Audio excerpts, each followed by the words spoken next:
Hello' সকলোৱে নমস্কাৰ গ্ৰহণ কৰিব। আপোনালোক সকলোৱে নিশ্চয় গম পাইছে যে যোৱা 16 জানুৱাৰী তাৰিখে আমাৰ কেন্দ্ৰীয় কেবিনেট মন্ত্ৰী অশ্বিনী বৈষ্ণৱ ডাঙৰীয়াই আমাৰ প্ৰেছ কনফাৰেন্স এখনত এটা গুৰুত্বপূৰ্ণ মন্তব্য দাঙি ধৰিছে আৰু সেইটো হৈছে যে আমাৰ ভাৰত চৰকাৰে ভাৰতৰ নৰেন্দ্ৰ মোদী ডাঙৰীয়াই প্ৰধানমন্ত্ৰী ডাঙৰীয়াই কি কৰিছে আমাৰ 8 পে কমিশন আয়োগৰ কাৰণে সন্মতি দিছে বা মঞ্জুৰি দিছে। তেওঁ লগতে এটা কথা কৈছে যে এই যেটো অষ্টম দৰমহা আয়োগ গঠনৰ যেটো সিদ্ধান্ত মঞ্জুৰি এইটো সিদ্ধান্ত কেবিনেটত লোৱা হোৱা নাছিল। এই সিদ্ধান্তটো পিছত কি কৰিছে নৰেন্দ্ৰ মোদী ডাঙৰীয়াই লৈছে আৰু আমাৰ অশ্বিনী বৈষ্ণৱ ডাঙৰীয়া জনাইছে আৰু সেই কাৰণে তেখেতে কি কৰিছে এইটো প্ৰেছ কনফাৰেন্সত কৈছে অষ্টম দৰমহা আয়োগ গঠনৰ মঞ্জুৰি দিয়া বুলি। এতিয়া যিয়ে নহওক বাৰু কাৰণটো যিয়ে নহওক কেবিনেটৰ সিদ্ধান্ত কি কাৰণে লোৱা হোৱা নাছিল, কি কাৰণে নৰেন্দ্ৰ মোদী ডাঙৰীয়াই পিছত সিদ্ধান্ত ল'বলগীয়া হ'ল, এইবিলাক আমাৰ বিচাৰ্য বিষয় নহয়। কিন্তু ইয়াৰ আঁৰৰ কাৰণটো যিয়ে নহওক কিয়, নিৰ্বাচনী ইস্যুৱে নহওক কিয়, ভাল খবৰটো এইটো যে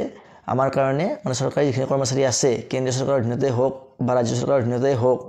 আটাইখিনি কৰ্মচাৰীৰ কাৰণে এইটো এটা ভাল খবৰ। কাৰণ যদিও বৰ্তমান 8 পে কমিশনটো অকল কেন্দ্ৰীয় চৰকাৰৰ কৰ্মচাৰীসকলৰ কাৰণেহে বুলি কৈছে, কিন্তু প্ৰত্যেকটো পে কমিশনতে কি হয় কেন্দ্ৰীয় চৰকাৰৰ কৰ্মচাৰীৰ লগতে ৰাজ্য চৰকাৰৰ কৰ্মচাৰীখিনিও কি হৈ থাকে জড়িত হৈ থাকে। তাৰ কাৰণে অলপমান হয়তো সময় লাগে। আমাৰ কেনেকুৱা নিয়মত চলি আহিছে যে বৰ্তমান 2026 চন পৰিব, এতিয়া বৰ্তমান 2025 চন পৰিছে, জানুৱাৰী মাহ চলি আছে। যেতিয়া 26 চন পৰিব জানুৱাৰী মাহৰ 1 তাৰিখৰ পৰাই 26 চনৰ জানুৱাৰী মাহৰ 1 তাৰিখৰ পৰা আমাৰ কেন্দ্ৰীয় চৰকাৰৰ কৰ্মচাৰীসকলৰ কাৰণে 8 পে কমিশন লাগু হৈ যাব, ইফেক্টিভ হৈ যাব। আৰু যিখিনি আমাৰ ষ্টেট গভৰ্ণমেণ্ট এমপ্লয় আছে তেওঁলোকৰ কাৰণে 3 মাহ পিছত অৰ্থাৎ জানুৱাৰী ফেব্ৰুৱাৰী মাৰ্চ যোৱাৰ পিছত এপ্ৰিলৰ পৰা লাগু হ'ব। আমাৰ 7 পে কমিশনটো তেনেকৈয়ে লাগু হৈছিল আৰু এপ্ৰিলৰ পৰা আমি তাৰ ফলাফলটো লাভ কৰিছিলোঁ, তাৰ লাভালাভটো আমি উঠাব পাৰিছিলোঁ। আৰু এইবাৰো এইটো আশা কৰিব পাৰোঁ আমি যে আমাৰ 2026 চনৰ এপ্ৰিলৰ পৰা আমাৰ কি হ'ব, যিখিনি ৰাজ্য চৰকাৰৰ অধীনত যিখিনি কৰ্মচাৰী আছে সেইখিনিও কি কৰিব 8 পে কমিশনৰ যিটো লাভালাভ সেইটো উঠাব পাৰিব, ফাইদা উঠাব পাৰিব। এতিয়া প্ৰশ্ন হ'ল যে 8 পে কমিশন গঠন হ'লে আমাৰ দৰমহা কিমানখিনি বৃদ্ধি পাব, আমি আৰ্থিকভাৱে কিমানখিনি লাভান্বিত হ'ম, যিখিনি চৰকাৰী কৰ্মচাৰী আছে কিমানখিনি টকা তেওঁলোকৰ দৰমহা হিচাপত বাঢ়িব। তো ইয়াৰ যিটো আমাৰ এনচাৰ তেনেকুৱা হ'ব যে 2016 চনত আমাৰ 7 পে কমিশন গঠন কৰা হৈছিল। 7 পে কমিশন ইফেক্টিভ হৈছিল, গঠন কৰা নহয়, ইফেক্টিভ হৈছিল। যেতিয়াৰ পৰা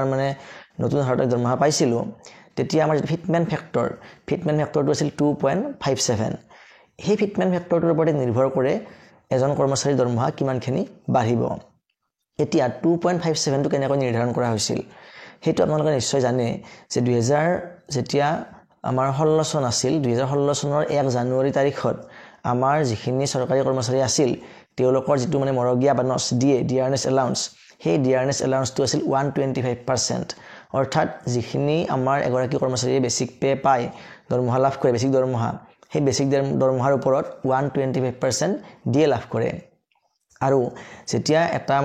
কৰ্মচাৰীৰ ফিটমেণ্ট ফেক্টৰটো হিচাপ কৰা হয়, এটা আচলতে সাধাৰণীকৃত কৰা হয়, জেনেৰেলাইজ কৰা হয় বস্তুখিনি, সকলোৰে কাৰণে ফিটমেণ্ট ফেক্টৰ এটাই থাকে,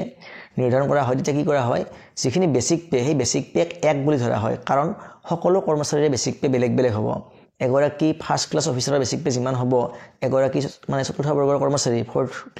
ফ'ৰ্থ গ্ৰেড যিকোনো কৰ্মচাৰী থাকে তেওঁলোকৰ বেছিক পেটো কি হয় বহুতখিনি কম হয়, ডিফাৰেঞ্চ আহি যায়। কিন্তু ফিটমেণ্ট ফেক্টৰ এটাই থাকিব। গতিকে কি কৰা হয়, যাৰ যিমানে বেছিক পে নহওক কিয় সেই বেছিক পেক ধৰা হয় 1 বুলি। আৰু সেই সময়ত অৰ্থাৎ যি সময়ত এখন দৰমহা আয়োগ গঠন কৰা হয় সেই সময়ত সেই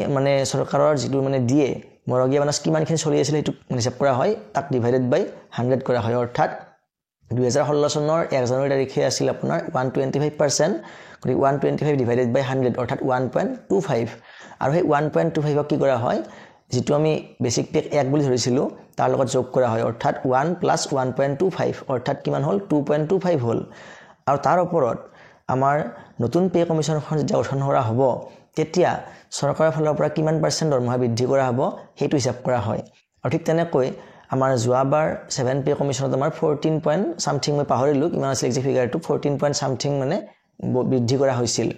আৰু যিখিনি বৃদ্ধি কৰা হৈছিল সেই পাৰ্চেণ্টটো কি কৰা হয় 2.25 যিটো ওলাইছিল আমাৰ ইতিমধ্যে, সেই 2.25ৰ পৰা সেই 14 পইণ্ট সামথিং যিটো আছিল সেইটো পাৰ্চেণ্ট বাঢ়ি কৰা হয়। অৰ্থাৎ 2.25ৰ 14% কিমান হ'ব বা 14 পইণ্ট সামথিং পাৰ্চেণ্ট কিমান হ'ব সেইটো বাঢ়ি কৰা হয়। আৰু সেইটো আপোনাৰ ওলাইছিল 0.32%, 0.32 ওলাইছিল। আৰু যিখিনি ওলাব 0.32 সেইটো কি কৰা হয়, সেই যিখিনি অলৰেডি আপোনাৰ বেছিক পেক 1 বুলি ধৰি কিনে ডিয়াৰনেছ এলাউন্সটো 1.25 আছিল, সেইটো যেতিয়া যোগ কৰিছিলোঁ আমি 2.25, সেই 2.25 প্লাছ এই 0.32 গতিকে আমাৰ কিমান হৈছিল 2.57 হৈছিল যদিহে তেনেকৈ হিচাপ কৰা যায় এইবাৰো যদিহে হেতু একে ফৰ্মুলা থাকিব বুলি আমি আশা কৰিব পাৰো বা আশা কৰো তেনেহলে আমাৰ এইবাৰ 8 পে কমিশনত ফিটমেন্ট ফেক্টৰটো কিমান হ'ব হেতু এনেকুৱা হ'ব যে বৰ্তমান আমাৰ যেটো ডিয়াৰনেছ এলাউন্স দিয়ে হেতু চলি আছে আমাৰ 53% বৰ্তমান জানুৱাৰী মাহত আমাৰ ৰিসেন্টলি দিয়েটো ঘোষণা কৰা হোৱা নাই নিশ্চয় কৰিব অতি সোনকালে এইবাৰ যদি আমি 3% পাও 50 আমাৰ 6% হ'ব ঠিক তেনেকৈ জুলাই যেতিয়া ঘোষণা কৰিলে যদি পুনৰ 3% পাও তেনেহলে 59% হ'ব আৰু 2026 চনৰ যদি জানুৱাৰী মাহত দিয়েটো 3% পাও তেনেহলে আমাৰ কিমান হ'ব 62% হ'ব তেনেহলে এই 62% কি কৰা হ'ব 62 তাৰ মানে 62 সংখ্যাটোক 1 ৰে ভাগ কৰিলে আমাৰ উত্তৰ ওলাব 0.62 আৰু আমাৰ যেখিনি বৰ্তমান আমাৰ কৰ্মচাৰীসকলৰ যেটো আমাৰ বেসিক পে তাকটো একে ধৰা হ'ব গতিকে 1 + 0.62 মানে 1.62 হৈ গ'ল আমাৰ মানে ফিটমেন্ট ফেক্টৰৰ এটা ভাগ এতিয়া এই যেটো 1.62 ফিগাৰটো ওলাল অৰ্থাৎ বেসিকক 1 বুলি ধৰি আমাৰ যেটো ডিয়াৰনেছ এলাউন্স আমাৰ 2026 চনৰ জানুৱাৰী মাহত হ'ব অৰ্থাৎ 62% হ'ব বুলি আমি আশা কৰিব পাৰো তাৰ পৰা আমি 62 ডিভাইডেড বাই 100 অৰ্থাৎ 0.62 ওলাল আৰু 1 + 0.62 হলে 1.62 হয় ইয়াৰ লগত কি হ'ব সৰকাৰীভাৱে যেখিনি বৃদ্ধি কৰা হ'ব অৰ্থাৎ যদি চৰকাৰে আমাক আগৰবাৰতকৈ অলপমান বঢ়াই দিয়ে আমাক 19-20% কৰি দিয়ে তেনেহলে কি কৰা হ'ব এই 1.62 into 20% মানে 1.62 ৰ পৰা 20% খিনি কিমানখিনি হয় ৰিজাৰ্ভ কৰা হ'ব প্ৰায় 30 পৰা 35% মান 35 মান ওলালে হেতু কি কৰা হ'ব এই 1.62 ৰ লগত যোগ কৰা হ'ব গতিকে প্ৰায় 1.92 ৰ পৰা প্ৰায় 1.95 বা 97 পৰ্যন্ত হ'ব পাৰে কিন্তু মই ইতিমধ্যে বহুতখিনি ভিডিও চালো বা বহুতখিনি চেনেলৰ পৰা গম পাই আছো যে বহুতখিনি বেছি আশা দি আছে বহুতে কৈ আছে যে 2.86 বা দৰমহা বাঢ়িব 186% পৰ্যন্ত বাঢ়িব কিছুমানে কৈছে 3.68 ইমানখিনি মানে আশা দি আছে কিন্তু ইমানখিনি চলতে প্ৰ্যাকটিক্যালি সম্ভৱ নহয় গতিকে ইমানখিনি আশা নকৰাই ভাল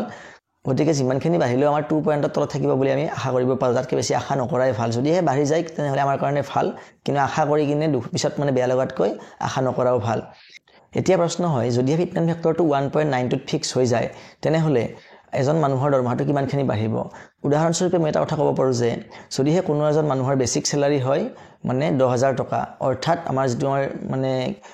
আমাৰ pay structure pay band plus grade pay লগ হৈ বেসিকটো হয়তো গতিকে আমাৰ বেসিক যদি হয় 10000 টকা তেনেহলে তেওঁৰ 10000 into 1.92 হলে কিমান হ'ব 19200 টকা হ'ব আৰু ইয়াৰ লগত কি যোগ হ'ব ইয়াৰ লগত যোগ হ'ব ডিএ হাউস ৰেন্ট মেডিকেল এখিনি যোগ হ'ব ইয়াতে জানিবলগীয়া কথাটো হ'ল যেতিয়া নতুন পে কমিশন এখন গঠন কৰা হয় বা নতুন পে কমিশন মতে দৰমহাটো দিয়া হয় তেতিয়া যেটো দিয়ে থাকে সেই দিয়েটো 0 হৈ যায় অৰ্থাৎ সেই সময়ত আমি যিখিনি দৰমহা পাম বা যেটো দিয়ে আমি পাই থাকিম 62% সেই 62% দিয়েটো আমি সেই নতুনকৈ নিৰ্ধাৰিত হোৱা বেসিক পেৰ ওপৰত নাপাও তেতিয়া বেসিক পেটোৰ ওপৰত কিমান পাম আমি হয়তো আমাক 1% বা 2% দিয়ে নতুনকৈ ষ্টাৰ্টিংৰ পৰা দিব পাৰে সেই দিয়েত আগৰ দিয়েখিনি সম্পূৰ্ণৰূপে 0 হৈ যাব গতিকে